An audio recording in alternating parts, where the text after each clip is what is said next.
10 different people the best way to barbecue ribs, and you'll get 10 different answers. But everyone will agree on one thing. Tender, succulent, mouth-watering meat with a flavorful caramelized crust is barbecue delight. We'll show you one simple way to prepare barbecued ribs using your gas or charcoal grill. Step 1. Choose your ribs. Pork ribs come as baby backs and spare ribs. Plan on about 1 pound per person for either kind. Baby back ribs are cut from higher on the pig, near the tenderloin. They're leaner, meatier, and cook a little faster than spare ribs, but you'll pay more per pound.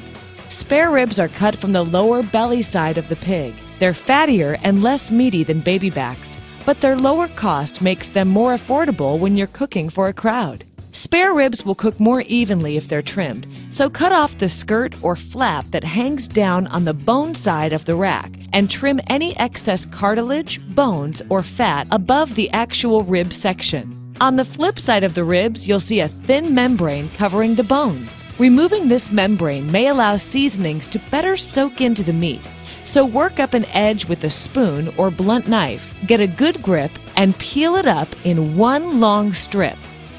Step 2. Rub on the flavor.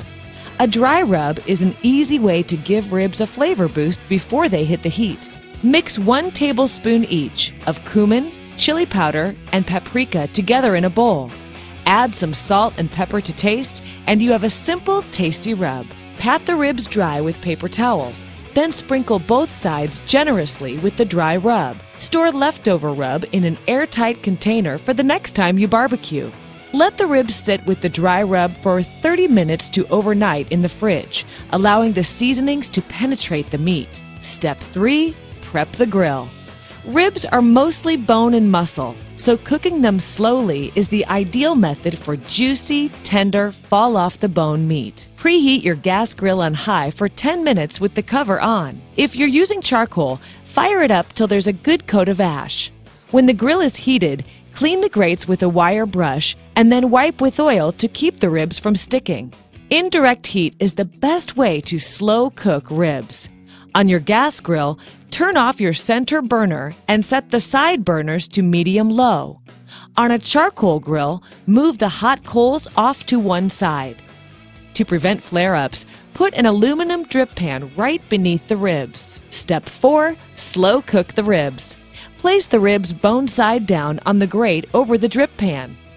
If you're cooking several racks at a time, line them up in a rib rack. Close the grill lid and let the low heat do the rest. You'll be tempted to sneak a peek at your ribs, but try not to open the cover more than once or twice an hour. After an hour, use an instant read thermometer to check the internal temperature. Stick the probe between the ribs, avoiding the bones. Ribs need to cook to an internal temperature of at least 160 degrees Fahrenheit.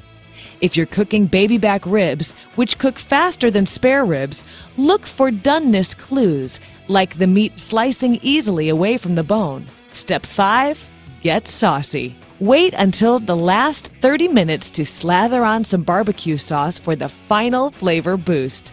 Applying the sauce at the end keeps it from scorching in the heat. You don't want blackened ribs.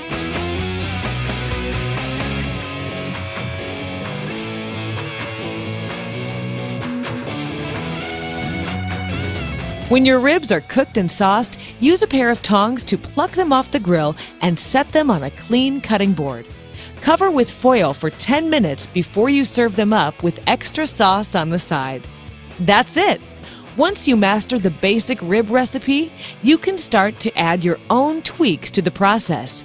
Change the rub mix, add different woods to the fire for a smoky flavor, or experiment with different sauces. There's nothing like that wow factor when you serve up slabs of barbecue ribs. Hot, tangy, moist, and smoky. Grab a rib, plenty of napkins, and dig in.